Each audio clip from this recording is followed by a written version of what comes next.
Faut le mettre au fond. Passe ton ballon. Salut les amis, salut tout le monde, c'est lundi, c'est Passe ton ballon.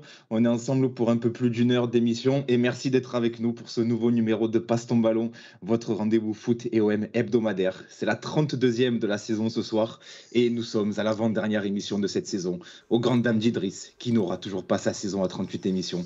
On se retrouvera d'ailleurs mardi prochain pour la dernière avec, vous l'attendez, la tier list de la saison. Un grand moment en perspective et une émission qui nous avait bien fait marrer l'an dernier. Je ne sais plus ce qu'on avait dit sur Encham. On avait élu GOAT de la saison. Là, c'était le GOAT, ouais. Le GOAT de la saison pour avoir fait virer Villas-Boas. Donc voilà, ça sera un peu dans ce style-là. Mais en tout cas, comme chaque semaine, je suis entouré de mes fidèles acolytes. À commencer par notre technicien en chef qui, sachez-le, est un amateur de ce réseau social de l'enfer qu'est TikTok et qui n'hésite d'ailleurs pas à nous envoyer des vidéos de Thibaut InShape. Bonsoir Idriss. Bonsoir Mathieu, bonsoir à tous. Et en fait, depuis quelques semaines, c'est vrai que je voue une fascination pour ce mec. J'ai envie de comprendre ce qui se passe dans sa tête. Des fois, je suis en train de bosser, je vois un message d'Idriss. Déjà, quand je vois que c'est un lien TikTok, sans rien, sans contexte. Sans ouais, bah écoute. Genre, putain, ça pue. Et je tombe sur les putains de TikTok de Mais moi, il me fait rire, moi. Ah, il est gênant. Ben oui, il est gênant, mais c'est ça qui me fait rire, c'est que je me dis, il y a tout le processus créatif derrière de se dire, je vais le faire, je vais le tourner, je vais le monter et je vais le publier, et qu'à aucun moment ils se disent, non, en vrai, ça fout la honte. Avec nous, il devait y avoir Amaïs, mais il est en retard. Ouais. Donc il va nous rejoindre. Il devait y avoir Merwan, mais. Ouais. Amaïs que j'ai surnommé notre Ousmane Dembélé à nous, intermittent du spectacle. Et non seulement il choisit ses émissions, et en plus il arrive en retard. Et Merwan qui a des problèmes de fibre. Voilà. Merwan qui sera de retour la semaine prochaine. Donc voilà, on est décimés. Mais heureusement, nous ne sommes pas seuls ce soir, puisqu'on accueille un invité qui doit venir nous voir depuis longtemps. Et bien ça y est, on a enfin réussi à l'avoir. Il est très demandé. C'est Thomas Bonavent qui est avec nous. Salut Thomas. Salut Mathieu, salut Idriss, salut tout le monde. J'espère que vous allez bien. Je connais absolument rien en TikTok. Il faut qu'Idriss me fasse une formation. Ah, putain, j'ai ouvert mon compte, j'ai eu ma première vidéo. Mais je veux une formation. Très important. T'as un bon prof avec Idriss, hein, franchement. Mais et je suis plutôt d'accord avec lui sur Thibaut InShape. On peut se rapprocher avec Idriss sur notre jugement sur. T'as eu un petit moment de gênance qui est finalement. On peut comprendre son succès en fait. En fait, nul, c'est nul. Il n'y a pas de débat sur ça. Mais juste de comprendre ce qui se passe dans sa tête au moment où il fait ses trucs, tu fais non, mais c'est du génie en vrai. Je pense qu'il fait ce qu'il aime, puis voilà, il fait quoi. Ça va les coups. Bah, après, tant que c'est pas. Parce que bon, des fois, il a des petits dérapages misogynes et tout. Bon, bref, ça regarde. Mais tant que c'est pas nocif, moi j'aime bien ces conneries, moi. Alors, Idriss, on a une très bonne remarque de. Oui, Zidane, je suis en train. Salut. Alors, je sais que tu veux surfer encore sur le hashtag VentoM dans le titre. Cette émission a 2 semaines. Il faut changer ce titre. Et on salue Yanis qui est là aussi dans le chat. On peut faire un rapide débrief de ça ou pas? Attends, je finis la production. Si tu veux, avant de lancer le débat, on fait un débrief. Donc, merci Thomas, en tout cas. Merci d'être avec nous. Avec grand plaisir, merci à vous les amis. D'avoir accepté notre invitation. Éminent présentateur de l'excellente émission Winamax FC que vous pouvez retrouver en live. C'est combien de fois par semaine, Thomas? Tous les jours. Tous les jours sur YouTube, sur Twitch. Aussi en podcast sur toutes les bonnes plateformes, tout comme Passe ton ballon d'ailleurs. Donc n'hésitez pas, c'est du contenu de qualité. On a déjà reçu Sofiane Le Lyonnais ici. On a reçu Elton, le neutre. Neutre Elton? Non, il est non. Ah ouais Vas-y, est-ce que tu veux il est pas neutre du tout, Elton. Hein. Je vais briser une légende. S'il y en a bien qui est absolument pas neutre et qui se nourrit de tout ça, c'est Elton Mokolo. Tu peux le cramer en direct, hein, parce que je t'avoue honnête. Je sais pas. On sait tous son appartenance au club Blaugrana. On le sait tous. Oui, ça il le cache pas, ça. Mais après en France, non. En France, non. En France, il a pas de. Ouais, je parlais de plus de club français. Je savais qu'il est. De club français, non. En fait, il aime bien être contre. Et surtout ses amis. Il aime bien être contre la passion de ses amis. Voilà, il aime c'est quand ses amis sont tristes et malheureux. comme moi, par exemple, samedi dernier, quoi. Par exemple. Oui. Oui. En plus, Sofiane, t'as bien chambré après la défaite contre lui. Ouais, mais lui, s'il y en a bien qui doit se taire cette saison, c'est bien Sofiane. Ouais, voilà. Donc je disais, on a reçu Sofiane, on a reçu Elton, et en plus, on a aussi la chance chaque semaine d'avoir Walid Pacherchour, qui est un récurrent de l'émission. Comment ça me fascine. C'est autre que le technicien de cette émission. Donc on a enfin un Marseillais au Clermontois même, je dirais, Thomas, corrige-moi si je dis une bêtise, mais... Oui, plus Clermontois que Marseillais. Je suis arrivé à Marseille, j'ai habité plusieurs années à Marseille, je suis arrivé en 2009 à Marseille, l'année du titre. Et mes parents sont descendus dans le sud et j'ai habité 7 ans à Marseille. J'ai fait plusieurs spots à Marseille. Bah, tu sais, Alvaro, il est j'ai là depuis grandi un à an et Clermont. pour lui, c'est comme s'il était grandi à Saint-Tron, donc c'est pareil. Hein. C'est vrai. Je pense qu'il est plus Marseillais que moi. Bah, Il a toutes les collections des gels douces Petit Marseillais. C'est quelque chose que je n'ai pas. C'est quelque chose que je n'ai pas, donc bravo à lui. Et donc, Abrace, Thomas, d'ailleurs, alors. t'es avec nous pour parler d'une époque chérie de nos darons, comme on dit ici à Marseille. C'est les 2 années de l'OM en Ligue 2, entre 1994 et 1996. Et bien pourquoi toi, d'ailleurs, Thomas, pour en parler? Bien parce que tu as coécrit avec Maxime Miana un ouvrage intitulé Le gros livre de la Ligue 2, paru en octobre 2020, qui est d'ailleurs toujours en vente. N'hésitez pas à vous le Toujours en vente. Il n'y en a plus beaucoup. On est content. Il s'est bien vendu, mais parce qu'il n'a pas été tiré à beaucoup d'exemplaires. Il y a eu 6000 exemplaires, je crois. Il n'a pas été tiré à beaucoup d'exemplaires, mais il n'y en a a plus beaucoup. Mais ça a bien marché. Ah, c'est déjà plus que Marlène Schiappa. Hein. C'est 6000 fois plus que Marlène Schiappa. Franchement, tu peux dire dans ta vie, j'ai vendu plus de livres qu'une ministre. Mais c'est sur mon CV. Rassure-toi, c'est sur mon CV. Et tu parles notamment dans ce bouquin de ces 2 saisons en Division 2 vécues par l'OM au milieu des années 90. Donc on va revenir sur ces 2 années de purgatoire, comme on aime dire, mais vous le verrez, c'est pas forcément le terme adéquat. Même si ça fait référence à une période un peu sombre de l'histoire du club, il y a quand même pas mal de choses positives à en tirer de cette période. Alors justement, je suis allé exprès revérifier, excuse-moi de t'avoir coupé, la définition du mot purgatoire, et ça colle parfaitement aux 2 saisons de l'OM. Elle dit quoi la définition? En gros, c'est un espace où on va se laver de tous ces péchés, etc. pour de briller de nouveau. Et je trouve que ça colle parfaitement. Ouais. Tu veux dire que la personne qui a donné ce titre est un génie? Oui, je trouve aussi. Ouais. Moi, je voyais purgatoire, je voyais plus ça comme. Rien à voir avec purge. Ouais, voilà, tu sais, ça me faisait pas. Tu te purges de tes péchés, quoi. Disons que la purge dans le foot, ça a une connotation bien plus négative. Exactement. Ouais, tout à fait. C'est plus ce qui s'est passé il y a 3 jours. Exact. Plus ça. Ça rapproche un peu plus. Eh bien, on va parler de ces 2 années de purgatoire, donc puisque ça marche. Et on va se focaliser sur ces 2 saisons. Donc, Passe ton ballon, saison 2, épisode 32. C'est parti, Idriss, jingle. Et je crois qu'avant de débuter, Amaïs nous a rejoint. Bonsoir Amaïs. Bonsoir Mathieu, bonsoir Thomas, bonsoir Idriss. Moi aussi je subissais mon purgatoire, vu que j'arrivais en retard, j'ai fermé ma gueule jusqu'à ce qu'on me donne la parole. Je t'ai qualifié, Amaïs, d'Ousmane Dembélé de Passe ton ballon pour ta propension à choisir tes émissions et arriver en retard. Qu'en penses-tu? Qu'as-tu à dire pour ta défense? Non, là c'est assez juste ces dernières semaines, je suis pas au niveau. J'ai pas de défense, clairement. Le mec en autocritique d'entrée. Ah oui, non, faut être lucide. Par contre, je balance, moi j'étais pour t'attendre, c'est Idriss qui a voulu lancer l'émission sans toi. Je savais pas à quel moment il allait arriver, donc j'ai dit bon. On commence, il arrive quand il arrive. Non, il a bien fait chute piste ce soir, il n'y a pas de souci, mais je dis juste qu'il a fait une coquille dans le titre. C'est vrai. Ah. Je me posais la question et j'attendais que quelqu'un arrive. Voilà, c'est bon. C'est magnifique. C'est bon, j'ai rien dit. On a salué Axel dans le chat qui nous dit à cause de Walid, j'imagine Thomas entrer dès que j'entends et c'est une vision qui glace le sang.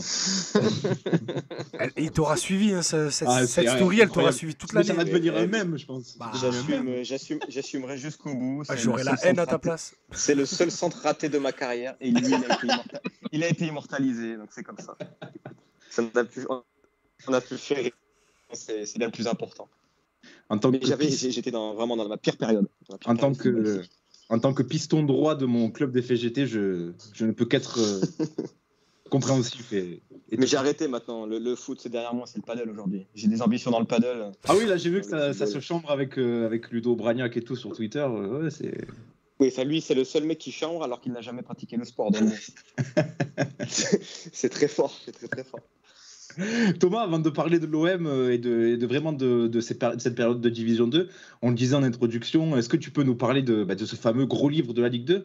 Nous a raconté un petit peu la genèse, le contenu sans trop en dévoiler non plus. Hein. Parce qu'éventuellement, il y a une suite de prévues, je ne sais pas, mais est-ce que tu peux nous en parler un petit peu? Alors non, il n'y aura pas de suite parce que c'est beaucoup trop de travail.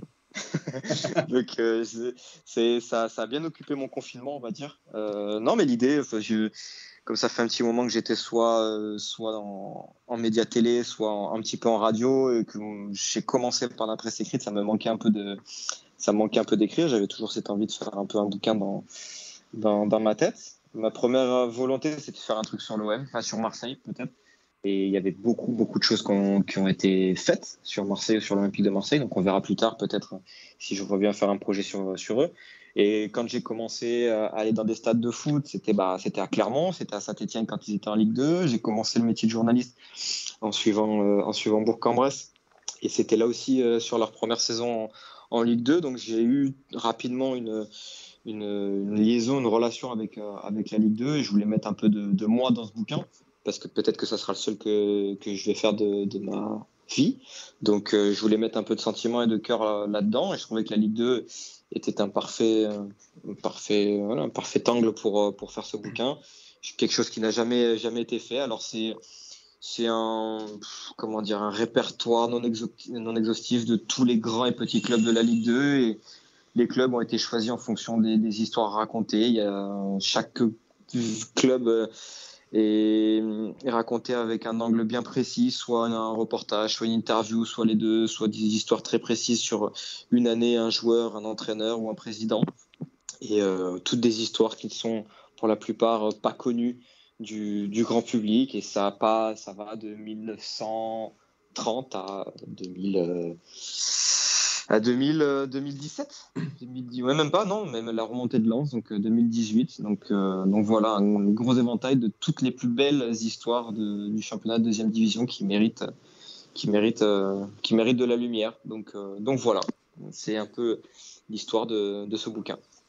Pour faire juste une petite aparté Ligue 2, Ama, on en parlait aujourd'hui au travail. Franchement, dégoûté qu'Auxerre ne monte pas directement. Je sais pas ce que vous en pensez, les gars. Non, mais vous avez vu j'étais dégoûté. Hein, de quoi Vous l'avez vu Ajaccio-Toulouse, le dernier match où Toulouse doit marquer pour qu'Auxerre monte en Ligue 2, mais une parodie de match.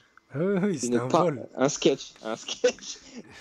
Ils ne sont pas joués, oui, clairement. Oh là, j'en étais dégoûté. J'étais dégoûté pour eux.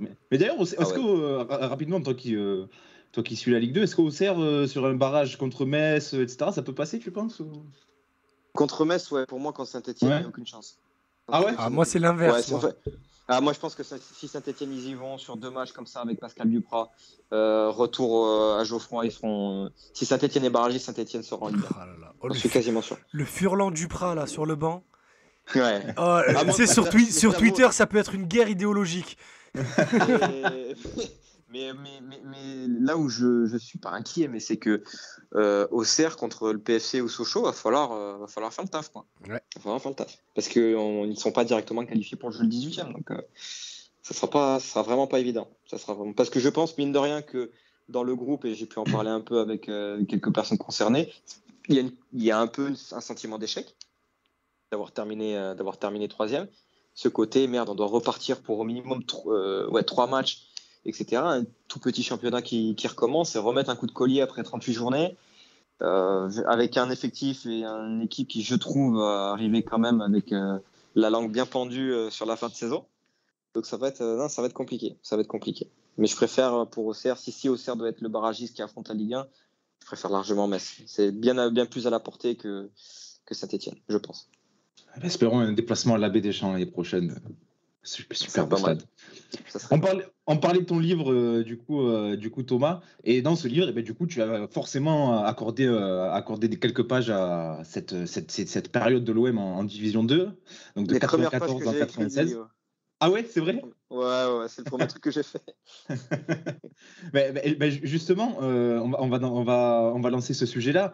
Le point de départ de l'histoire, c'est forcément VAOM, etc. Mais le vrai point de départ, c'est cette date du 22 avril 94. Alors, c'est à cette date-là que le Conseil fédéral de la LNF, la Ligue nationale de football, officialise la rétrogradation de l'OM en Division 2 pour la saison suivante.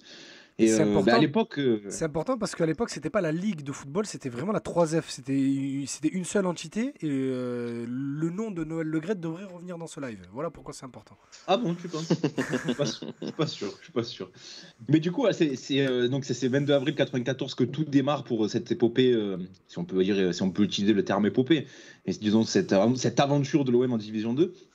Est-ce qu'à l'époque, Thomas, toi qui as échangé avec quelques acteurs de cette période-là, comment c'est vécu déjà ? Est-ce que c'est vécu comme une déflagration ? Est-ce que quelque part on s'y attend, sachant ce qui s'est passé avec Tapie, l'affaire VAOM, etc. Comment c'est vécu en fait ? il y a ce côté un peu fataliste, ce côté on va essayer de faire. Alors j'ai plus trop en tête, mais il me semble qu'ils voulaient absolument repartir, finir cette saison avec un titre. Et au final, ils se font sortir en Coupe de France par Montpellier.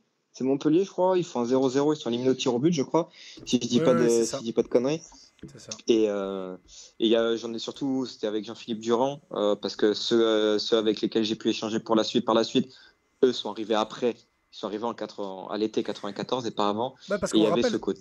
lors de la saison 93-94, il y avait encore beaucoup de joueurs qui avaient gagné la Ligue des Champions 6 mois avant. Tout à fait. Parce que la décision était en attente. Barthez, Boli, a mis du temps à partir. De Sailly, Dimeco, tout ça. Et Barthez, il fait 6 mois en Ligue 2. Oui, Barthez reste. Barthez, il commence en 80. Il fait 6 mois avant d'aller à Monaco. Mais surtout, ce qui est fou, c'est que la décision est prononcée en avril, alors qu'il y a encore des journées à jouer. Et l'OM finit quand même deuxième, mais se retrouve en Ligue 2. Quoi. C'est ça. Et puis il y avait vraiment ce côté fataliste, ce côté voilà, là maintenant les gars, on sait qu'on va aller à l'étage inférieur. Il y a une période de réflexion. Justement, tu l'as dit, tu as énoncé certains joueurs. Qu'est-ce qu'on fait ? Est-ce qu'on reste en Ligue 2 pour l'OM ? Est-ce qu'on s'en va parce qu'on est quand même joueur de foot professionnel ? Alors, la Ligue 2 est professionnelle, mais bon, la plupart sont champions d'Europe, donc jouer un an après en Ligue 2, ça peut être compliqué. Non, mais tout simplement ce côté fataliste, et aussi ce côté. C'est pas notre faute, quoi. C'est pas notre faute. Nous, on a fait du taf. On fait partie des plus belles années de l'Olympique de Marseille. Et au final, on va être au tableau des joueurs qui ont fait descendre l'Olympique de Marseille en deuxième division, alors que eux ne sont pas responsables. Ne sont pas responsables. Donc, il y a ce côté un peu irréel et qui colle parfaitement à la ville de Marseille. C'est au final quand même la seule équipe qui est championne d'Europe et qui se retrouve en Ligue 2, quoi. Donc, Non, mais c'est vrai. Tu te rends compte que la Ligue des Champions existe depuis 56 et il a fallu que seul l'OM soit dans ce cas quand même. Jamais les premiers. Franchement, ils ont été privés de Coupe d'Europe, de Supercoupe contre Sao Paulo. Ouais, Sao Paulo, je crois. Donc voilà, c'est une année un peu lunaire où ils terminent deuxième, je crois, et finalement ils terminent en Ligue 2, plus personne voulait remplacer l'OM en Ligue des Champions. Paris voulait pas, c'est finalement Monaco qui les remplace et qui va en demi-finale de cette Ligue des Champions. Voilà, une année complètement lunaire. Et ça reste en travers de la gorge des Parisiens, parce que le club était à l'époque propriété de Canal. Bien sûr. Et tout Marseille, au-delà de l'OM, donc la politique et tout, fait un peu pression sur Canal pour pas que Paris aille manger le cadavre de l'OM, donc le titre de 93 et la participation en Ligue des Champions 94. Et du coup, Bietri se plie, Bietri qui était propriétaire de Canal et donc de l'OM, donc du PSG avec Denisot, se plie devant un peu les pressions et tout. Et les supporters du PSG l'ont encore là, parce qu'eux, ils l'auraient pris le titre de 93, parce que du coup, ils prennent 94 et 95, donc ça leur aurait fait un joli triplé. Et du coup, le plaisir aussi de manger sur les bêtises de Tapi qui leur en a mis plein la gueule sur les 5 dernières années. C'est ça. Donc après, il y a la descente, et puis on va en parler, mais c'est 2 saisons qui sont... On peut pas faire plus Marseille. On peut pas faire plus Marseille sur les 2 saisons qui vont arriver, parce qu'il y a des anecdotes de la première journée de 94 à la dernière journée de 96. Chaque journée, chaque heure passée au club est une histoire folle à chaque fois. Donc voilà, c'est vraiment, je sais pas si je te spoil ou non, mais c'est vraiment 2 saisons qui sont assez exceptionnelles. Et moi, pour raconter un peu l'histoire, c'est que quand j'en ai parlé avec un peu Idriss en préparant l'émission, mais quand je veux raconter ces histoires, je me dis, c'est une période, en fait, je vais être totalement honnête, que je connaissais pas du tout de l'Olympique de Marseille. Je me dis, ça va être 2 années très tristes, assez sombres, qui vont ressasser un peu des fantômes tragiques du passé. Mais au final, pas du tout. Tous ceux que j'ai pu, avec toutes les personnes avec qui j'ai pu discuter, observateurs, joueurs, journalistes ou supporters, se sont régalés. Donc c'est vraiment cool de parler de ces 2 saisons avec vous, quoi. C'est vrai que quand tu as le calendrier, là tous les matchs en détail de l'OM, donc en 94-95, donc la première saison en D2, mais tu as des affiches, c'est incroyable. Tu as du Saint-Brieuc, Charleville, Perpignan. Charleville-Mézières, mais ils existent encore en vrai. Non, mais c'est incroyable. Tu as un déplacement à Alès.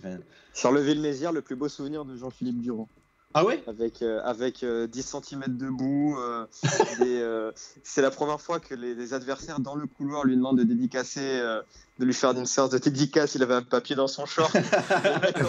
Mais les gars, on rappelle que l'OM a gagné avec des champions un an avant. Donc vraiment, t'as des fans en face. À côté des merguez.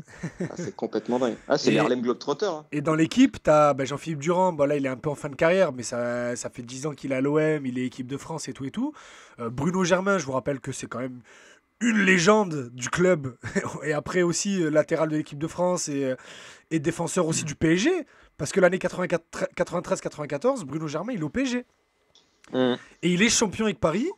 Il peut aller jouer avec des champions 94-95 avec Paris, parce qu'il est titulaire indiscutable. Hein. Et il dit non, je m'en vais, je vais à l'OM. L'OM est en Ligue 2, je vais aller jouer dans mon club, dans ma ville, et je vais aller aider mon club à revenir en Ligue 1. Donc, et Barthez, bon, après qui va devenir Barthez, mais qui était titulaire à 19 ans en finale de Ligue des Champions. Donc quand ils vont à Saint-Brieuc, international, qui était le nouveau Platini à ses débuts à Auxerre. Mais derrière, quand ils vont jouer à Saint-Brieuc, à Alès, comme a dit Thomas, c'est l'Harlem Globetrotters. C'est l'équipe de NBA qui vient se déplacer. Juste pour donner un ordre d'idée, on a cité Barthez, Ama, tu citais Ferrieri, t'as du Casoni, t'as du Marquet, Marcel Djib, Durand, on l'a cité, Germain, tu l'as cité. Évidemment, Cascarino, on va en parler dans cette émission. Mais oui, c'est vrai que t'as quand même des noms. Et Chouafni, Spinozzi aussi, qu'on connaît bien. Et Chouafni, c'est en 96. C'est l'année de la remontée, ouais. Donc, il arrive la saison d'après. Ouais. D'accord. Mais tu as quand même des noms, même pour la première saison, des noms très intéressants quoi, sur le papier. Surtout une équipe, et ça, je pense que Thomas, tu ne contrediras pas, mais une équipe, comme on dit dans le jargon, de bonhomme. Quoi, hein. Là, c'est mentalement, c'est costaud. Là, tu as du Marseillais. En fait, tu as des jeunes, mais ce sont que des jeunes Marseillais qui connaissent un petit peu quand même le contexte club, le contexte Marseille, le contexte ville, qui ont la pression et qui savent où ils mettent les pieds. Par contre, autour, ça a été alimenté de vrais briscards, de mecs qui aiment la bagarre, qui aiment salir le short, avec De Wolf, qui est un Belge, un vétéran belge qui arrive complètement cramé, qui doit jouer en défense centrale, et finalement, il se retrouve au bout de 2-3 journées milieu de terrain, et ça fait un milieu de terrain, je calculais, qui avait plus de 200 ans, avec Marcel Dib, et le troisième... Et le troisième nom, il m'échappe, mais c'était une équipe de briscards et je pense que c'était la formule obligatoire parce que si tu démarres cette super D2, parce que c'était une super D2 à l'époque avec 22 équipes, avec seulement 2 montées et 4 descentes, il y avait 22 équipes. C'est la première année. Quoi. Non, mais c'est ça, parce que il faut le dire, quand ils descendent, c'est la première année où il y a une super D2. Vraiment, c'était tout pour que l'OM.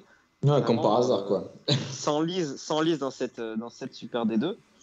Et je pense qu'ils ont fait le bon choix d'amener des vieux briscards parce que sinon, ça aurait été très, très con. Avec que des jeunes, je pense que ça vire au drame s'il y a que des jeunes. Donc, un effectif que Marseille aime beaucoup parce que c'est le short sale, c'est mouille le maillot. Voilà, c'était, pour reprendre l'expression du Vélodrome, c'était mouille le maillot. Ah, ils avaient pas le salon des fratés à l'époque. Vous imaginez cette équipe Vas-y Ama, vas-y. C'est important que Thomas souligne l'aspect vieux briscard. C'est un peu aux antipodes des minots de l'OM justement qui ont aussi ça. En grande histoire en D2, mais là pour le coup ils ont ramené des darons dans l'équipe. Tu vois, les deux équipes ont quand même créé un attachement au sein des supporters. C'est drôle à analyser. Parce qu'en 84, on est sur des jeunes et on est sur un contexte où l'OM n'est pas champion d'Europe. C'est un grand OM. L'OM restait une grande marque en 84, mais très loin de ce qui a pu se passer 10 ans après. Justement, en 84, il reste que la marque. Hein. On vous rappelle, il y a une émission sur les minots avec Mourad Arts l'année dernière. Mais justement, c'est l'OM qui est trop vieux et du coup, à cause de ses problèmes d'argent, qui est résigné, parce que c'est pas un choix les minots, qui est résigné de faire jouer ces jeunes. Et du coup, là, 10 ans plus tard, tu as les sous de la Coupe d'Europe. Et mine de rien, l'OM est en Ligue 2, mais malgré les soucis judiciaires, avec quand même un sacré gros budget, parce que quand même, faire revenir Marcel Dib, faire revenir, garder Bernard Casoni, faire venir Christophe Galtier. Et Bernard Tapie est toujours président. Il va lâcher la présidence du club au fur et à mesure de la saison. Il y a eu 5 présidents en une saison. Ouais, l'Olympique de Marseille. 4 4 entraîneurs, notamment. Il y a Gérard Gilly. C'est Stambouli. Oui, j'allais te demander, il se passe des choses bizarres avec les coachs aussi, Stambouli. Il y en a un qui. Gérard Gilly, c'est juste le coach qui fait. Gérard Gilly est juste 3 fois champion de France entre 89 et 93. C'est ça. Mais je crois qu'il y en a un, je sais plus, c'est Gilly ou Stambouli. Il y en a un des deux qui vient pour 10 jours parce que finalement l'OM ne peut pas le payer. Je crois que c'est Gilly qui vient et finalement il ne peut pas le payer parce que Gilly revient la 2e saison. Ouais, mais il reste un mois, je crois. Ouais, il fait la 2e saison. On a Peruzovic. C'est n'importe quoi. C'est la première saison en 94, c'est n'importe quoi. 5 présidents. Il y en a du Godin. C'est l'ancien présentateur de Téléfoot. Il y a Bernard Cayazo. C'est fou. En un an, 4 entraîneurs et 5 présidents. Là aussi, c'est très Marseille, ça. On parlait d'affiches improbables. Donc on rigolait un petit peu sur Charleville, etc. Mais il se passe aussi quelque chose d'assez fou cette saison-là, c'est que l'OM se retrouve à jouer la Coupe d'Europe alors qu'ils sont en D2.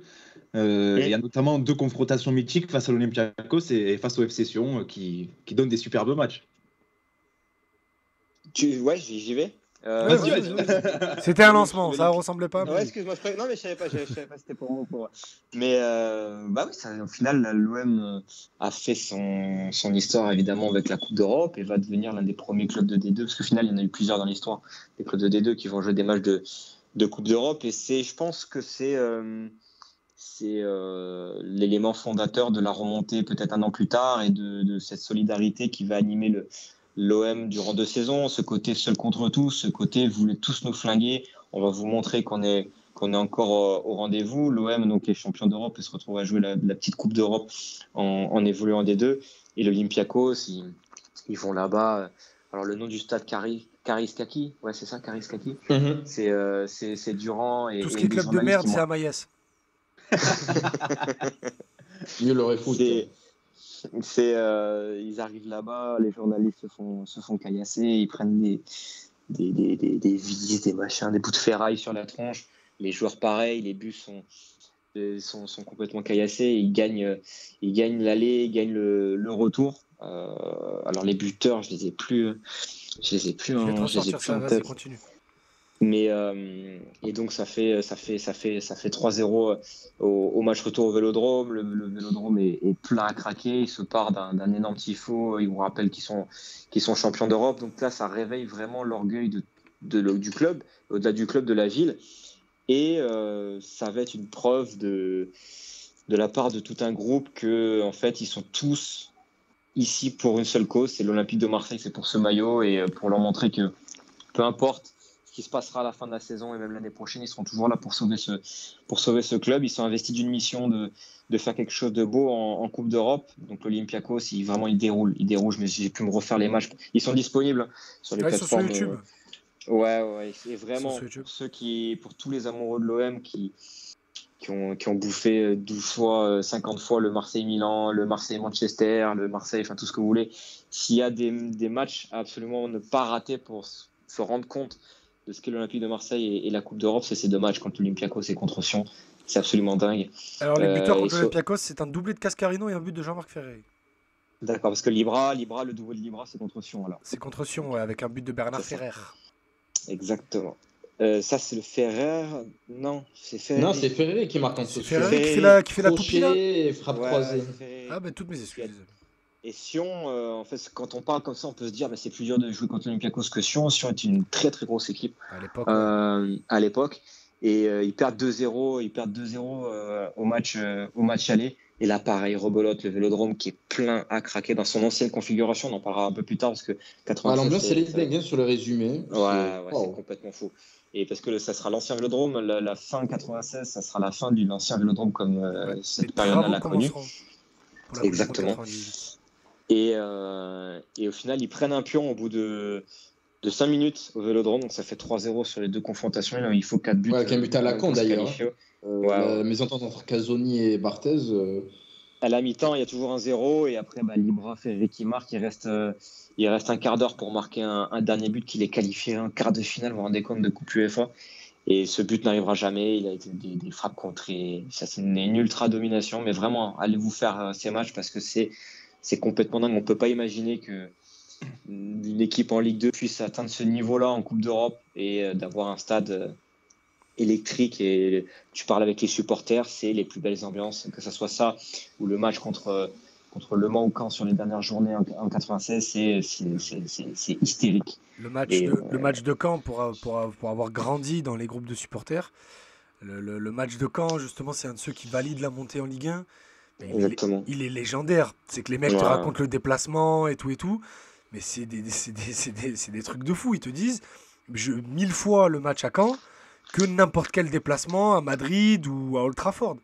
Je te dis Bernabéu, c'est très bien pour les photos, mais ce qu'on a vécu là-bas, c'est pour ça que tu supportes l'OM et que c'est pour ça que tu aimes le football. C'est tous, vous allez dans Marseille, parler à ceux qui ont connu cette époque, et c'est pas juste de la mauvaise nostalgie, parce que moi je l'entends vraiment depuis que je suis tout petit, et on en a connu des belles ambiances ces 15 dernières années. On a souvent parlé de Leipzig ici, de Newcastle. De toutes les grandes ambiances qu'on a connues ces dernières années au Vélodrome. Tous les mecs qui ont vécu l'OM de la Ligue 2 te disent que c'est les meilleurs moments en tant que supporter de l'OM. Parce que le stade était plein, 35 000, 40 000 personnes à chaque match contre, on en a parlé en début d'émission, Saint-Brieuc, Alès, tous ces clubs pourris. Mais juste parce que t'étais là pour l'OM, t'étais pas là pour les stars, t'étais pas là pour voir du jeu ou quoi, t'étais juste là pour l'OM.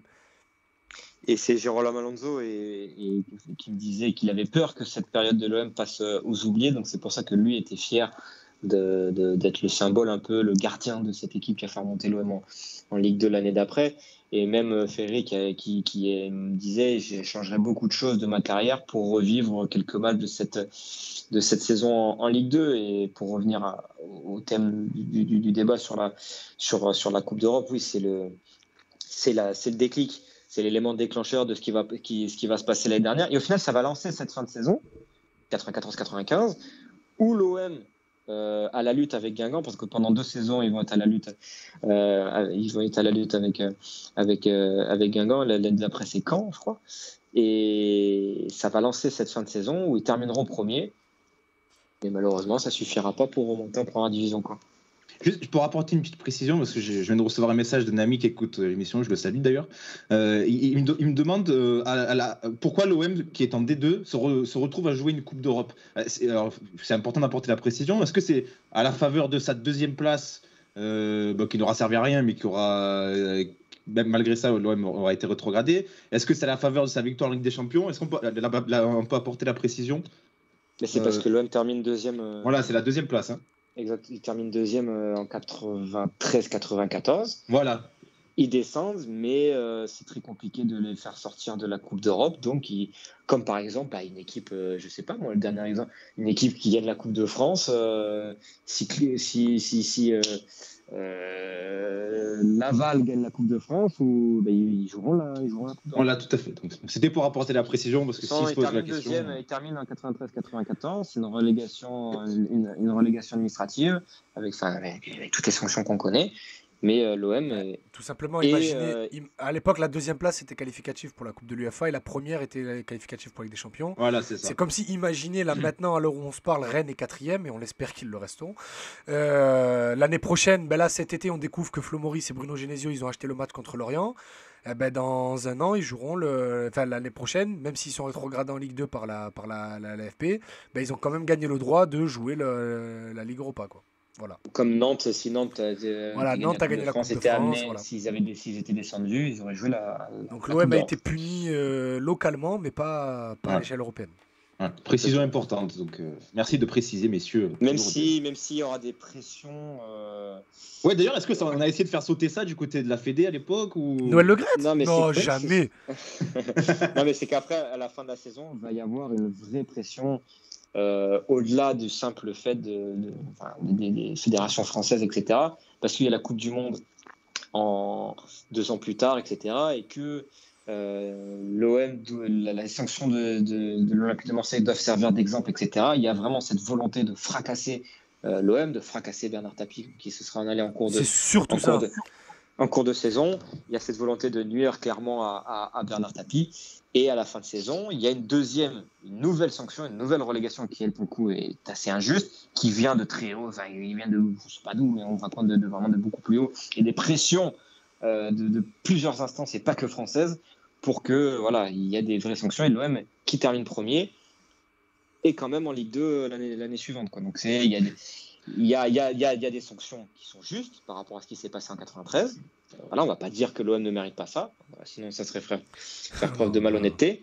Surtout que les mecs en question ont avoué, donc au bout d'un moment on peut pas les défendre alors que eux-mêmes ont décidé. Mais après il y a une porte qui s'ouvre et il y a plein de personnes qui s'engouffrent à l'intérieur pour faire du mal au club, pour faire du mal à Tapi, pour faire du mal à plusieurs personnes qui sont autour du club et ils vont se régaler pendant 2 ans, quoi. Non mais Thomas, cet acharnement sur Noël Le Graët, franchement ça doit s'arrêter. Tu parles des choses pour nuire à l'OM. Pendant la première saison des deux, il y a un match qui a arrêté OM Nancy parce qu'il y a des affrontements entre supporters et CRS, je crois. Et les supporters, donc en gros, ils sont mécontents de l'arbitrage. Tu as le vice-président de l'OM à l'époque qui dit que l'arbitre est un envoyé spécial des instances nationales, en gros, pour fracasser l'OM. Toi, tu as des images de ce match à l'époque, justement, parce que ce sont des propos, j'allais dire, avérés. Est-ce que ce sont des mots pesés ou voilà, est-ce qu'ils sont à la hauteur de cet arbitrage ou pas? On dirait du foot algérien. J'ai pas eu écho de j'ai pas eu souvenir de ce match, etc. Donc voilà, je suis désolé, j'aurais aimé répondre à ta question. Mais quand tu parles aux journalistes qui ont suivi cette saison-là, oui, tu sens cet acharnement au quotidien. Et c'est ce qui va souder l'équipe. On en parlait un peu avec Idriss en préparant, mais c'est ok, voulez nous. J'allais utiliser un terme grossier, mais voulez nous fourrer, ok, fourrez-nous, mais on va pas mourir. D'ailleurs, c'est ce que dit Marc Libra. Là, j'ai pioché une petite déclat je crois qu'il a donné à SoFoot où il dit la première année on est champion, on apprend à 3 journées de la fin que finalement on va rester en D2. Donc là, il faut redémarrer encore une fois. Ils voulaient vraiment faire couler le club. Tu te dis, ils nous en veulent, ok, eh bien on va leur montrer. C'est exactement ce que tu dis. Et c'est vital cette première place. Quand on parle avec des gens, elle est vitale pour l'OM parce que s'ils avaient terminé au-delà des deux premières places, l'OM aurait été rétrogradé en national. Et ça, il faut bien le savoir. Que cette équipe-là, ce sont oui, on peut parler de héros. On parle de héros en 84, pourquoi on n'en parlerait pas en 94? Mais ces mecs-là, sans le savoir, ils auraient pu nous dire en première saison, on essaie de voir qu'est-ce qui se passe autour du club, parce que c'est un bordel, on l'a dit, 4 entraîneurs, 5 présidents, on ne sait pas qui va, parce que c'est une société d'économie mixte qui tient un peu l'OM, on ne sait pas ce que c'est. Après, il y a la ville qui viendra en deuxième saison. La ville et le département aussi, tous les pouvoirs publics de la région vont venir à soutenir le club au maximum. Ouais. Ces mecs-là, s'ils ne terminent pas premier ou deuxième, c'est le national. Et là, ça peut être beaucoup plus compliqué pour l'OM. Donc, t'imagines, même s'ils n'étaient pas montés en Ligue 2, on leur a encore remis une rétrogradation en pleine tranche qui vient de je ne sais pas où pour les sanctionner de quelque chose qu'ils ont déjà payé, quoi. Ils avaient déjà payé. Thomas, il a parlé de l'OM seul contre tous et j'ai imaginé Bengouz à l'époque. Non mais tu sais quoi, j'imagine cette équipe avec le pastis Twitter. Mais je pense que c'est l'équipe qui a fondé le pastis Twitter. Mais oui, je pense, oui. Parce que du coup, elle rêve de la revoir depuis maintenant 20 ans, 25 ans. Ouais, mais à l'époque de Marcelo Dib et de Cascarion, ça ne serait pas passé comme ça. Shit. On vous aime le pastis Twitter, les gars. On a Azir qui nous dit des matchs qu'on a découvers, vus et revus grâce à OM TV. Ah, le OM Sion, tu sais que je comprenais pas pourquoi ils le montraient toutes les semaines alors qu'on perdait. Oui, mais arrêtez. Et en fait, quand tu apprends ce qu'il y a derrière, tu te dis, bon, grand match. D'ailleurs, on n'a toujours pas fait cette émission sur OMTV, je tiens à préciser. Mais écoute, tu sais quoi, vu qu'on t'en parle, on va le dire. Je voulais pas la faire sans avoir Sébastien Pietri, qui était donc l'homme de OMTV. Ah, c'est monsieur OMTV. Voilà, monsieur et OMTV. Que j'ai réussi à contacter via un ami en commun avec qui j'ai travaillé. Mais lui, aujourd'hui, déjà, a signé une clause de confidentialité au départ du club, donc il n'a pas le droit de raconter ce qui se passait au club, même si c'est pour en bien. Et que vu les méthodes de l'ex-président de l'OM, il n'avait pas envie de le titiller. Et il a assez mal vécu son départ, il n'a pas envie d'en reparler. Et je me suis dit... je confirme ce que dit Idriss. Et en vrai, je voulais pas la faire si c'était pas la faire avec lui. Donc on a préféré ne pas la faire. Et tu as préféré le pas la faire et nous, on n'a rien à dire. J'ai préféré ne pas la faire. Mais après, si il y avait quelqu'un d'autre, j'avais pas envie. On aurait pu la faire avec Jean-Charles Debono, mais c'était pas intéressant pour moi. Et Christophe Champy. Un peu pareil. Ouais. Je travaille avec lui aujourd'hui au Phocéen. Il a pas une époque dont il a envie de se rappeler. Ouais. Donc voilà. Donc, j'abandonnerai pas. Non, en vrai, on pourra, mais il va falloir trouver la bonne personne. Et moi, j'avais envie de la faire avec Pietri, il ne voulait pas, donc écoute. Et on a Dutch of Marseille qu'on salue, qui est fidèle au poste, qui nous dit le soir d'OM Alès en 94, on avait coursé Barthez sur un bateau derrière son escorte Cosworth, un fada au volant. J'adore ça. Il y a que Passe ton ballon pour vous offrir des anecdotes comme ça. Bah, c'est le but de l'émission. Et Yanis, fidèle aussi, qu'on salue, qui nous dit Don Noël, comme dirait Riolo. Eh oui, c'est vrai. Don Noël. Ça a pas il a voulu. On n'a pas attendu Deschamps et Benzema, t'inquiète. Hein. Non, c'est ça. Ça dure depuis longtemps, le gars. Mais son plan, une petite anecdote aussi sur le fait que Marseille, c'est un événement d'avoir Marseille en Ligue 2, mais vous connaissez tous l'album Panini. Oui. L'album Panini, et du coup les clubs de Ligue 2 ils ont juste une page avec juste une étiquette, en gros un autocollant chacun sur juste l'équipe, et l'OM sera le premier club de Ligue 2, à jamais les premiers, à avoir chaque joueur de Ligue 2 aura son propre autocollant, sa propre vignette Panini dans l'album. Donc t'as surtout les premiers matchs de l'histoire de la Ligue 2 qui sont diffusés à la télé. Parce que comment c'était suivi, parce que j'imagine qu'à l'époque c'était beaucoup moins médiatisé. La Super D2 d'ailleurs, comme tu disais Thomas, le supporter marseillais comment il faisait pour suivre? Alors ça c'est une bonne question. Je sais que c'était télévisé, mais je sais plus comment ça peut. Je peux y répondre. Eh ben vas-y Idriss. Alors en fait il n'y avait pas de Ligue 2 diffusée à la télé à l'époque, parce que déjà la Ligue 1 t'avais pas tous les matchs. Canal arrive en 84 et l'OM arrive en Ligue 2 en 94. Alors, donc c'est les matchs de Coupe d'Europe sont sur TF1. Toujours. Donc l'OM Sion est commenté par Larquet et Roland. Et Thierry Roland. C'est exceptionnel parce que les matchs disponibles, ils sont sur les matchs Internet. TF1. C'est les commentaires de TF1, c'est exceptionnel.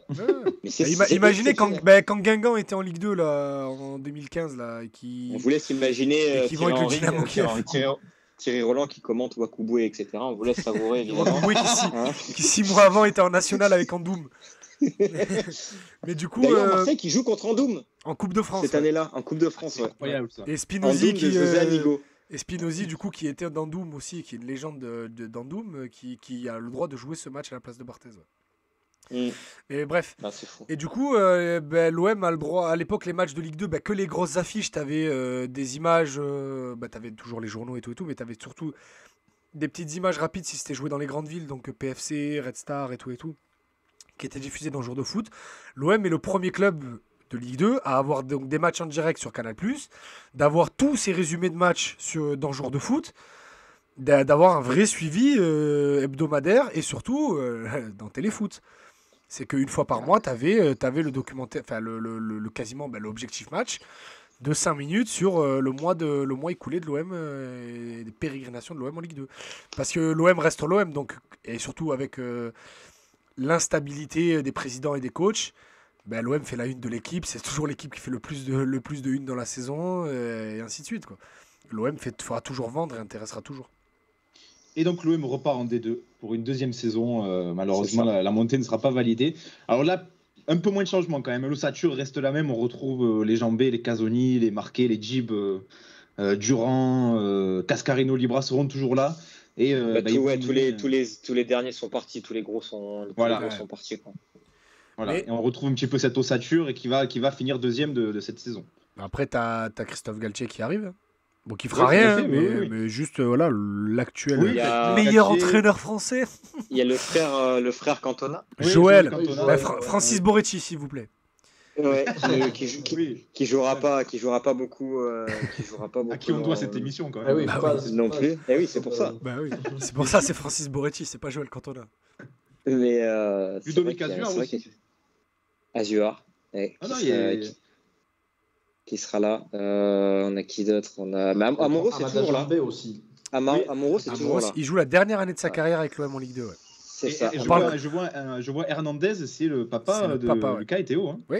C'est Jean-François. Jean-François Hernandez. Et c'est pour ça que les deux sont nés à Marseille. Exactement. Les mecs, le gars était là pendant la Ligue 2, donc ils sont nés à Marseille. Et cette saison-là, il y a un joueur qui fait l'une des plus belles saisons de l'histoire de l'Olympique de Marseille, c'est Marcel Dib. On parlera de Cascarino peut-être après quoi, mais ce que fait Marcel Dib cette saison-là, c'est historique. C'est le N'Golo Kanté d'époque. Hein. Vraiment, Marcel Dib, c'était complètement dingue. Hein. Alors, autant ce restaurant à La Ciotat qui a fermé depuis était horrible, mais alors le milieu de terrain... Le milieu de terrain en 95 était sensationnel. Mais moi, je pensais que c'était un peu survendu parce qu'il faisait tellement d'émissions sur OMTV en tant qu'invité qu'à chaque fois qu'il disait mais Marcel Djibb, vous vous rendez pas compte, c'était incroyable, c'était Lorixana avec les pieds de Ribéry. Donc tu fais bon, ok, allez. et puis, mais c'est fou. Et puis un jour, il diffuse des matchs, je fais mais en vrai, sacré milieu le frérot. Exceptionnel. Et il faut rappeler aussi que Marcel Djibb, il arrive, il a 33, 34 ans, mais c'était le milieu de terrain, le socle du Monaco qui va finir 3 ans d'affilée derrière l'OM, deuxième de Ligue 1. C'est ça. Donc lui aussi, comme Bruno Germain, il quitte Monaco avec qui il était quasiment le capitaine pour aller rejoindre le club de sa ville en Ligue 2. Et mine de rien, aujourd'hui, même si on est dans une autre époque et que les sommes ne sont pas les mêmes et tout, ça veut quand même dire quelque chose. Hein. Ça veut quand même dire quelque chose. Imaginez aujourd'hui Dimitri Payet, voilà, qui est le meilleur joueur du deuxième de Ligue 1, enfin troisième, qui demain Paris, qui est le club de son enfance, Paris descend en Ligue 2, il dit en vrai je vais quitter l'OM et je vais aller sauver Paris. Voilà, imaginez ce que ça ferait, parce que Marcel Djibb, il n'était pas non plus international indiscutable, mais quand même il était équipe de France et tout. Hein. C'était quelqu'un, Marcel Djibb. Dans la Ligue 2, qui était bien au-dessus, mais c'est une saison qui démarre pas fou. L'OM a mis du temps dans cette saison. Il a dû attendre la deuxième partie de saison pour être dans les premières places. Ils sont tapés par Louan Cuiseau en début de saison, 3-1, etc. Il y a des supporters qui viennent dans les bus pour demander des explications, etc. Ça aura même choqué Cascarino et qui voulait se mêler, quoi.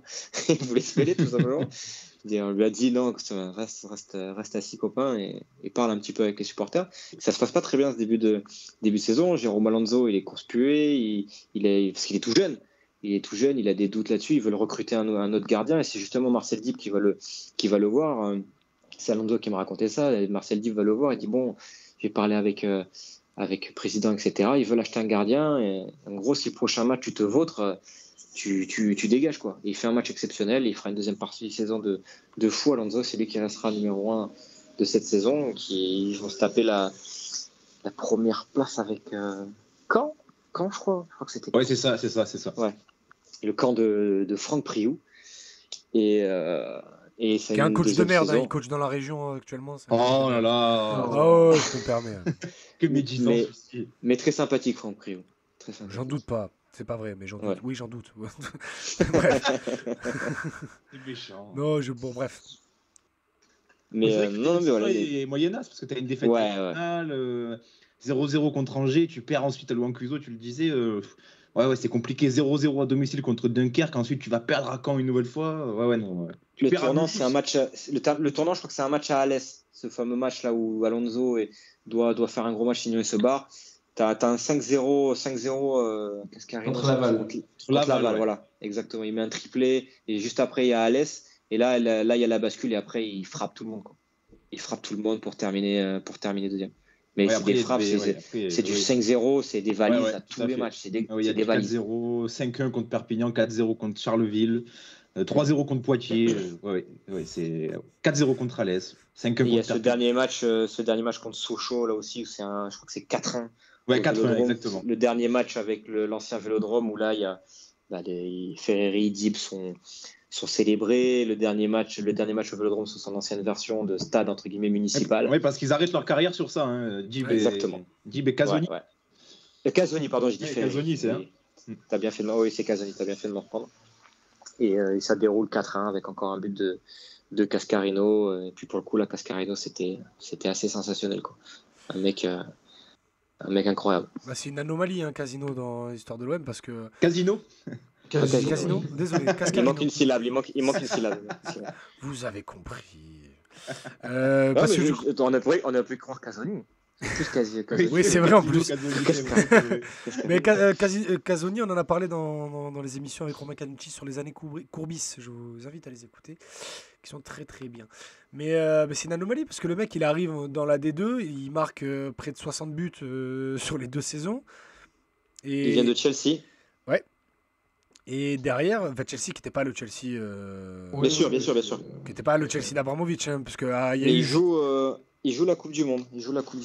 Cascarino. C'est là-bas qu'il va il fait la Coupe du Monde en 94 et il va le chercher. Enfin, Bernard Tapie va chercher Cascarino. Mais c'était un personnage, non, visiblement, parce que j'ai lu un peu quelques interviews pour préparer l'émission. Le mec, il disait avant de signer, en gros, je connaissais l'OM, mais j'avais pas vraiment suivi leur situation. C'est ouf de dire ça. En gros, j'ai eu la chance de l'avoir du coup 1 heure au téléphone pour mon bouquin. Et de toute façon, tu lui parles de Marseille, tout de suite il rigole, il est comme un ouf. Mais quand il devait signer à Notts County ou je sais plus où, il avait des offres en gros de. C'est pas excitant. Blackpool et Notts County. Ah bah c'est pas excitant non plus. Et Bernard Tapie l'appelle, il en parle un peu au vestiaire à l'époque avec sa sélection et son agent il reçoit un fax en mode il y a l'homme qui me veut, il en parle avec les mecs de la sélection et les mecs de la sélection sont morts de rire, ils disent putain mais ils sont champions d'Europe et ils savaient pas en fait que l'OM était en Ligue 2. Incroyable. Pour lui, c'est le club qui est champion d'Europe. Il va jouer, je vais jouer contre le Barça, je vais contre le Real. Finalement, après, il rencontre Bernard Tapie dans un château à Paris. Il lui explique la situation, etc. Parce qu'il faut savoir que pendant ce rendez-vous, tu as quand même je sais pas comment on appelle ça, les mecs qui viennent piquer les meubles chez toi là. Les huissiers. Voilà, qui viennent enlever les meubles de chez Tapie pendant que Tapie il signe Cascarino. Ouais, mais après les huissiers, c'était les beaux-frères de Tapie au bout d'un moment. Ils passaient tellement de temps ensemble. Ils passaient tellement de temps ensemble à cette époque qu'au bout d'un moment ils arrivaient, ils disaient bon écoute, tu me laisses la clé de l'armoire dans le tiroir comme la dernière fois. Et du coup, donc il le voit après dans un château, il explique la situation et tout. Cascarino il est chaud. Et l'anecdote, c'est Bernard Tapie lui dit vas-y, dis-moi combien tu veux, je te donne ce que tu veux. Il écrit sur un bout de table, sur une serviette, le salaire qu'il réclame. Et Bernard Tapie lui dit bon, mais ça va, c'est rien du tout ça. Donc il l'aura regretté après Cascarino, mais finalement, voilà, il lui aura donné ce qu'il lui a demandé. Et puis il signe à Marseille et il vit 2 ans complètement dingue. C'était un mec qui écumait les bars en Angleterre, qui se retrouve à Marseille, qui se démerdait pour se trouver, qui est sa priorité pour avoir son appartement au début à Marseille, c'était qu'il y a un bar juste en dessous. Il passait ses soirées dans les bars, il était complètement cramé, ses genoux étaient complètement fracassés à l'entraînement et il n'en piquait pas une, mais en match, c'était un joueur exceptionnel qui arrive un match sur 3 avec 2 chaussures gauche parce qu'il a oublié ses chaussures, il confondait les chaussures et il jouait avec 2. Il faut le savoir, il faisait des matchs avec 2 chaussures gauche. Il avait une chaussure gauche au pied droit. Et c'était assez Tiraniello qui me racontait ça. Milik aussi, mais je vois pas le problème. C'est moche. C'est ça. Faut pas le dire, sinon on se fait insulter. Et donc voilà, Tony Cascarino, il considère avoir gagné au loto quand il a signé à l'Olympique de Marseille. Comme tu l'as dit, Idriss, il met 60 buts 60. Il met 36 et 34 buts. Il met 60 pions et se rend compte rapidement de où il a mis les pieds. Quand il prend l'avion, il dit je vois le vélodrome, je vois la plage, etc. Il dit c'est complètement dingue. Il s'est forcé à perdre 5 ou 6 kilos, je crois, pour être performant durant cette saison. Et après, il y a le Cascarino aussi qu'on connaît à Nancy, qui va continuer sur cette lignée-là. Probablement pas assez fort pour jouer en première division, mais beaucoup trop fort pour la deuxième division. Ferreri me racontait que le moindre centre que tu lui mettais, c'était ficelle, quoi. Donc un personnage ultra important de l'Olympique de Marseille qui, s'il avait connu l'OM en Ligue 1, n'aurait peut-être fait jamais parler de lui, mais qui là met sa valise de buts en 30 matchs. Donc un grand monsieur. Le Cédric Fauré de l'époque. C'est pas mal. Grégory Thiel. L'homme qui ne réussit. Grégory Thiel, il réussissait qu'à Boulogne. Charbonnier. Fauré ou Charbonnier, voilà. Charbonnier pour ceux de l'époque. Moi, je suis un avant. ancien, j'ai 25 ans, mais je suis un ancien. C'est Eric Fauré. C'est Nîmes, c'est Reims, c'est Toulouse. Et donc, le mec qui, au terme de cette saison, remonte. Il se passe des choses bizarres sur le banc encore. Hein. Il y a du Stambouli, du Gili. Là. Oui, c'est l'OM. Les deux mêmes. Toujours les deux mêmes. C'est l'OM. Stambouli, écoute, je crois qu'avec Roland Gransart et José Anigo, c'est l'homme qui a occupé le plus de postes dans l'histoire de l'OM. c'est que le gars, il a été joueur, dirigeant, entraîneur de la réserve, directeur du centre de formation, entraîneur des pros, recruteur. Il a tout fait au club. Ah oui, il a tout fait sauf caler son fils. Foiré. Ouais, est-ce qu'on peut le regretter Bah, franchement, oui. Après, il a fait le choix d'aller à Paris. Ouais, mais bon, c'est un gros joueur quand même, Benjamin Stambouli. L'année Bielsa, tu remplaces Alexis Romao par Stambouli. Ouais, mais ça, c'est une légende. Ça veut rien dire. Ouais, ça veut rien dire. Tu prends Romao ou Stambouli sur l'année Bielsa? Morel aurait quand même marqué contre son camp contre le PSG. Ça n'aurait rien changé. Non. Franchement, Romao, je suis pas son plus grand fan, mais la saison Bielsa, ça va, c'est pas le pire de l'équipe. Ouais, il fait le taf. Ah si. Non, Idriss, je peux pas. Tu peux pas dire que c'est pas le pire de l'équipe. Je peux pas te laisser dire ça. Bah, il y a Thauvin et lui. C'est qui les autres? Je peux pas te laisser dire ça. Bah, j'en sais rien, mais j'ai pas. Voilà, quand il faut faire les messieurs là. Oh, mais non, je peux pas te laisser dire ça. Ben voilà, mais moi je vous dis, qui donc? Non, c'est pas le pire, c'est pas le pire. Il est Alessandrini. Sur l'année Bielsa, il était très bon, là, Alessandrini. C'est l'année d'après qu'il planche. Très bon. Non, arrête un peu. Ton curseur d'exigence, il a vraiment baissé alors. Franchement, dans le chat là, insultez-le. Oh, Mao, il est mort, les gars, arrêtez-vous. Bon, bref. Insultez-le dans le chat. Là, il a pris la grosse tête parce que tout à l'heure, il a fait BFM Marseille avec notre ami Romain. Là, il a reçu que des compliments, il a reçu des louanges. Ouais. Donc là, il faut les gens l'aiment. Les gars, pour conclure sur cette période, là, on a passé en revue les 2 saisons. On va essayer de prendre un peu de recul, d'avoir un regard plus global. On le disait, c'est une période qui a beaucoup plu aux Marseillais, beaucoup en gardent d'énormes souvenirs. On a parlé des déplacements improbables à Épinal, à Beauvais, à Louan-Cuiseaux, etc. Mais est-ce que vous pensez que c'est peut-être la plus belle période, les gars, post-Ligue des Champions? Dans les années 90, il y a quand même aussi la fin 90 avec l'aventure Courbis, etc. Mais c'était un autre style, finalement, un autre style de période.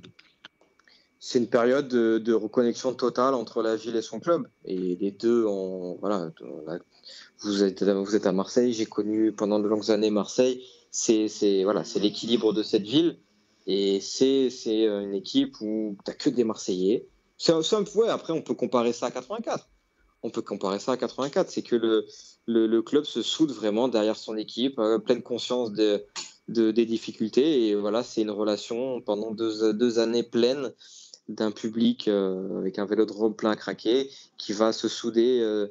Il y a un pacte de solidarité qui est fait avec cette équipe et ils vont avancer tous ensemble pour marquer l'une des plus belles histoires de l'Olympique de Marseille. Les supporters, alors j'ai pas eu la chance de connaître les tribunes, etc.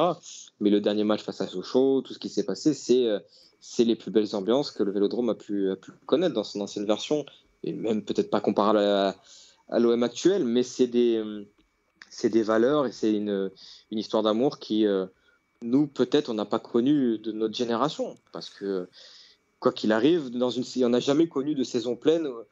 Je parle sous votre contrôle, les gars, mais de saison pleine où le public est vraiment à fond derrière son équipe. Il n'y aura pas un sifflet, rien. Donc, je pense qu'on n'a pas connu ça et que ça va être compliqué de connaître ça, parce que je ne souhaite pas à l'OM de descendre en deuxième division, etc. Mais si l'OM doit redescendre une saison, je ne pense pas que ça se passera comme ça.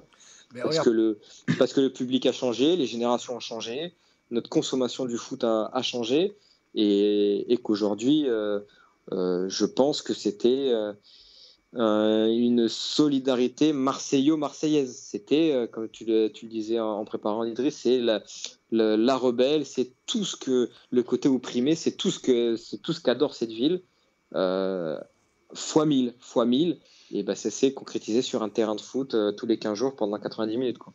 Parce que justement, c'est ce que je disais à Thomas ce matin quand on parlait de l'émission, c'est que en fait, ça nourrit ce culte historique depuis la création de cette ville, depuis le rattachement de cette ville au Royaume de France. Le culte de la rebelle, le culte de Marseille, la révolutionnaire, c'est que vraiment, là, pour le coup, quand aujourd'hui, depuis 10 ans, on dit l'OM dérange, et voilà, on veut pas que l'OM soit champion, et Turpin, et Benoît Bastien, tout ça, à l'époque, c'était vrai. Ou du moins, c'était nourri. Et donc, du coup, c'était pas inventé comme là, Frappard, machin, voilà, machin, voilà, à l'époque, il y avait de vraies raisons de le croire, ou du moins que ce soit vrai, quoi. Et du coup, il se cachait pas. T'avais vraiment la 3F qui à l'époque était la LFP. la 3F, donc qui gérait tout le foot français, qui était prêt à tomber sur l'OM, déjà pour faire tomber Tapi, mais aussi pour faire tomber l'OM, parce que n'oubliez pas qu'à l'époque, l'autre gros club de France, c'est le Paris Saint-Germain, et que même si Canal aimerait bien avoir son Classico 2 fois dans l'année, ben, l'OM vient quand même d'enchaîner 6 titres en 5 ans, 5 titres en 6 ans, pardon. Et donc, ben, là, Paris vient d'enchaîner deuxième en 93, champion 94, champion 95. Ça fait du bien un peu que Paris gagne un peu des trophées et rattrape un peu son retard sur l'OM. Donc, si on peut taper un maximum sur ce club qui nous emmerde, là, ça nous arrange. Donc, tout le monde se dit, ah ouais, vous voulez nous voir aussi bas? Ah ouais, ben c'est ce qu'on disait tout au long de cette émission, par rapport à ce qu'avait dit Marc Libra aussi, Bruno Germain, tous les propos qu'on a rapportés et qui sont dans le plus gros livre de la Ligue 2 écrit par Thomas Bonavent et Maxime Yana. C'est que c'était vraiment, vous êtes tous contre nous, que vous vouliez ou non, on va être là. Et on va revenir au top. Et d'ailleurs, on a oublié de parler quelque chose de cette deuxième saison. Alors, j'ai coupé quelqu'un, je sais pas qui. Non, c'est moi, j'allais. Vas-y, enchaîne et après Idriss a parlé de Paris. Il faut savoir que la première saison des deux, l'OM fait demi-finale de Coupe de France et est sorti par le PSG de Georges Weah, Ginola, Rai. La plus grande équipe de l'histoire du PSG. Daniel Bravo, Le Guen, tu vois, c'est vraiment la plus grosse équipe du PSG qu'ils aient jamais eu, quoi. Tu vois, c'est dingue quand tu y repenses quand même. La saison suivante, ils sont sortis par Auxerre. Voilà. Ouais. Et c'est Gérard Depardieu qui disait que c'était le plus beau match qu'il avait eu. Je crois que c'est un truc comme ça avec Gérard Depardieu qui est allé dans les vestiaires après, qui disait que c'était un match contre Auxerre, exceptionnel. Là, c'est la GOCR, le grand GOCR qui fait le doublé Coupe Championnat. C'est ça. Ça aussi, c'est une belle aventure. Là, les deux parcours en Coupe de France, 2 fois demi-finale. Bon, tu te fais sortir 2 fois, mais ça aussi, je pense que ça a nourri aussi. On parlait des fameux matchs de Coupe d'Europe de la première saison. Je pense que le parcours, tu te fais sortir par Auxerre, tu élimines Lille, tu joues contre Andoum. Franchement, c'est improbable. Andoum OM, c'est complètement fou ce match. Aujourd'hui, ça a nourri aussi la légende de ces 2 saisons. Vas-y Idriss, tu peux. Non, je disais aujourd'hui, vas-y, de voir l'OM par rapport face à un club amateur de la région, oui, c'est risible aujourd'hui parce que les clubs, il y a un tel écart entre l'OM en Ligue 1 et le club qui se rapproche le plus, et on l'espère ce week-end, c'est Martigues qui va monter en National 1. Mais c'est vrai que voilà, imaginez l'OM qui reçoit un club de quartier de sa ville, quoi. C'est fou. C'est incroyable. C'est complètement fou. Ça serait drôle d'ailleurs, hein, en double OM. J'aimerais bien. Andoum OM, non, mais même un Martigues OM avec le retour de Fouad Kadir au Vélodrome, pourquoi pas. Ah, mais toi, t'as une passion pour Martigues là depuis 3 semaines. Ah là, mais écoute, parce que là, Lou Martega par la Montao. Le mec, il s'est pointé 2 fois au 5 avec son maillot de Martigues, là, c'est bon. 2 fois, non, tu as plus. Non, plus. C'est ça le problème. Ça fait longtemps que je l'ai. Il est magnifique. Il est magnifique. Mais après, il va nous dire que Romao fait pas une belle saison. Ouais, non, mais franchement, c'est un scandale. Il est nul, moi, Romao. C'est un scandale. Éclaté. Un jour, je me rappellerai toute ma vie, en Coupe de la Ligue, il porte le brassard contre Toulouse, et j'ai encore cette image en tête. Et j'en veux à Mitchell d'avoir provoqué ce désastre. Romao, capitaine de l'OM. On peut lui reprocher d'autres choses quand même, Mitchell, que un simple brassard. Non, mais ça s'ajoute à la liste. Ah, d'accord. Oui, c'est une longue liste. Oui, t'inquiète. On fera une émission Mitchell. On fera une émission Mitchell et on invitera Axel juste pour qu'il nous refasse ses traductions qu'il avait fait dans ses tweets. Ah, c'est les meilleurs moments de la saison, ça. Franchement, c'était exceptionnel. Ressortez le tweet, là, s'il vous plaît, de l'Axel, là, qui refait les traductions des tweets de Mitchell. C'était quelque chose. Les gars, on conclut sur ça. Est-ce que je peux vas-y, parce que ce qui est rigolo dans cette saison aussi, c'est les maillots de l'OM. Ah, avec Mizuno. Passe chez Reebok la première saison et Mizuno. Et avis aux amateurs, je cherche des maillots Mizuno pour compléter ma collection. J'ai plus de 100 maillots à la maison. Ça s'arrache. Et ouais, c'est une dinguerie. Pendant le confinement, je me suis fait une passion d'acheter des maillots. J'ai pu avoir des portées, des machins. Donc voilà, pour compléter ma collection, si des personnes vendent des Mizuno avec le Eurest et le Parmala. Mais on a changé de sponsor maillot 800 fois, je crois, dans la saison, entre Speedy, Parmala, Eurest, Conseil Général. Oui, il y a le Conseil Général, le gros 13 en plein milieu, c'est vrai. Mais le Speedy avec il est sensationnel. C'est vrai qu'il y a Speedy. Le Speedy, il est fou. Il est fou. Et là, sur la photo que tu as mis sur le Twitch, Idriss, moi, c'est le maillot de Barthez, là. Oh, quelle horreur, franchement. Immonde. Il est gris, manche grise et le reste, le torse en rouge, là, je sais pas. Mais le Reebok, il a un vrai flow. Hein. Le Reebok. Le Reebok, il est dingue. Mais c'est vrai que le maillot Parmalat était pas mal quand même. Mais je pense, en vrai, on devait faire une émission maillot qu'on a dû annuler pour faute de calendrier. Tu sais que si on avait fait toutes les émissions qu'on a dit sur lesquelles on a 150 émissions. Mais on voulait faire une émission maillot et où avec Mathieu et Ama, on aurait fait une tier list de tous les maillots de l'OM qu'on trouve depuis 30 ans. Et franchement, le Parmalat là, avec le Parmalat blanc avec les petits points de gris là sur le maillot, oh là là, lui il est Gauthier. Oh, lui, il est Gauthier direct. Ouais, il est exceptionnel. Droit avec celui de la saison Bielsa où Romao était nul. Il est dans ma valise. Il est dans ma valise, celui-là. Tu l'as, celui-ci ? Ouais, je l'ai, ouais. Oh là là là. Il y avait une boutique sur Marseille qui a pas tenu longtemps, mais qui vendait des vieux maillots de l'OM et ils ont été en rupture de stock en 2 mois, je crois. Tu m'étonnes. C'était à l'époque 2013-2014 où ils vendaient que des maillots vintage. Bon, c'était aucun maillot porté, mais c'était que des trucs à 40-50 balles et c'est des maillots de magasin terminés en 2 mois. Tu sais, je me fais souvent la réflexion quand je vais à l'étranger, Amand en a déjà parlé, quand tu vas dans les boutiques de clubs à l'étranger, tu as toujours un rayon vintage où ils te vendent des anciens maillots.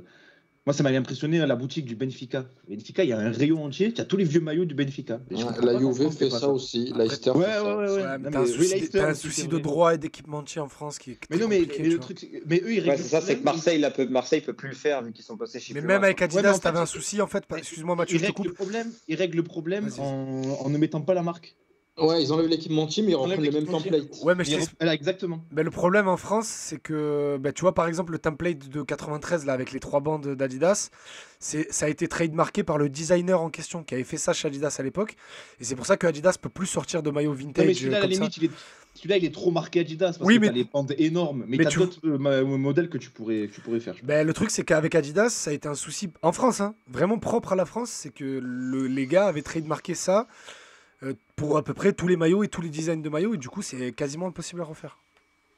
C'est dommage. Légalement en France en tout cas. Je trouve que c'est dommage. Ah oui, quand tu vois Manchester aussi qui en sort, on est avec Mathieu, on a nos alertes sur Classic Football Shirt. Et Manchester qui te sort des vieux maillots vintage fin des années 90, là, ils sont incroyables. Mais du coup, Thomas, quand le jour où on fait une émission maillot, t'es le bienvenu. Hein, avec grand plaisir. Là, il y a des amateurs. J'ai mon portant de 70 maillots à côté de moi. Là, ma masterpiece, c'est évidemment le maillot 9 Télécom jaune et noir porté par Alain Cantarey. Je pense que c'est ma masterpiece. Moi, ma masterpiece, et alors celle-là, je sais même plus comment je l'ai eu, c'est un maillot de Beauvais floqué Demont, Johan Demont à l'époque. Oh putain, c'est alors je sais pas comment je l'ai eu, hein. Je me souviens plus. Hein. Mais l'autre jour, je l'ai retrouvé dans mon armoire, j'ai fait oh putain, il sort d'où ma masterpiece à moi est intouchable, c'est un maillot de Marignan Gignac porté par Kassim Abdallah. Oh mais toi c'est allez, hop, mais là on dépasse l'Olympique de Marseille. Intouchable. La légende Kassim Abdallah. Là, mais ouais, de Marseille, je dois en avoir entre 80 et 80, faut que je les recompte, mais j'en ai 2 valises. J'ai un Lucho, la portée contre Saint-Etienne que je suis en train de regarder actuellement dans mon salon. Oh là là. Mais là, Mathieu vient de sortir son zizi. Range ça. Là, je pleure.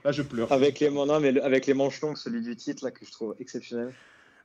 Moi, tu sais, j'ai voulu commencer une collection de maillots quand j'ai eu 14-15 ans et que du coup je commençais à les accumuler. Et ma mère était pas de cet avis. Et un jour, je suis allé en Algérie, j'ai retrouvé plein de copies de maillots. J'ai dit, mais tu sais, je l'ai celui-là. Et en fait, c'était les miens. Ma mère me disait, mais ils te vont plus. Je dis, ouais, mais le but c'est de les garder. Mais voilà. Ah oui.